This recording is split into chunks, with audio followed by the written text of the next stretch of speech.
These are the data of our lives.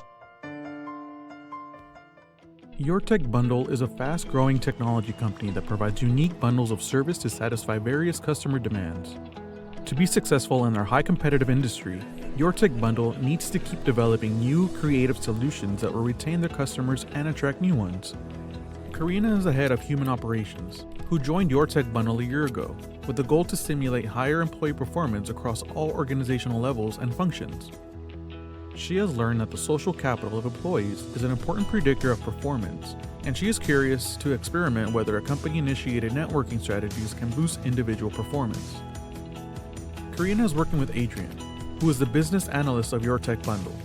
He helped her to design and run a survey on employee networking behaviors and has gathered additional company data with demographic and job-related variables. Today, Karina and Adrian are meeting to discuss the dataset they have and to see what insights data analysis can give them. Hi, Adrian. Hi, Karina. I'm very excited we finally have data that can inform my ideas for the performance improvement strategy. So where do we start?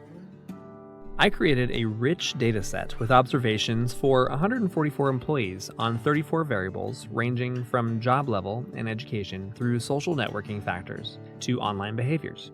We cannot really build a feasible model with so many variables, so let's zoom in on those that will help us address your questions.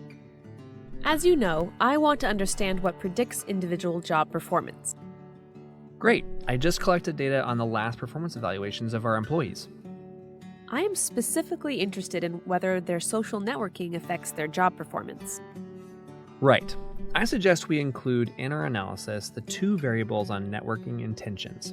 One of them measures how much effort employees invest during the past year into maintaining their existing professional contacts, while the other measures how much time they invested into building new professional contacts. I also think we should include the variable measuring the number of key professional contacts employees have. Sounds great. Other variables that are indicative of employees' social networks? I have a self-reported measure of the number of followers employees have on social media. That's interesting. I didn't consider online networking behavior, but let's see what it can tell us. Okay. Do you think there are other factors that might affect performance? Yes. Usually employees with longer work experience are better performers. I have data on employees' total work experience. I also suggest we consider their tenure on their current job. I agree. Let's focus for now on these 7 variables. What can you tell me about them? I will copy our 7 variables on a new Excel spreadsheet, and we'll run a descriptive analysis.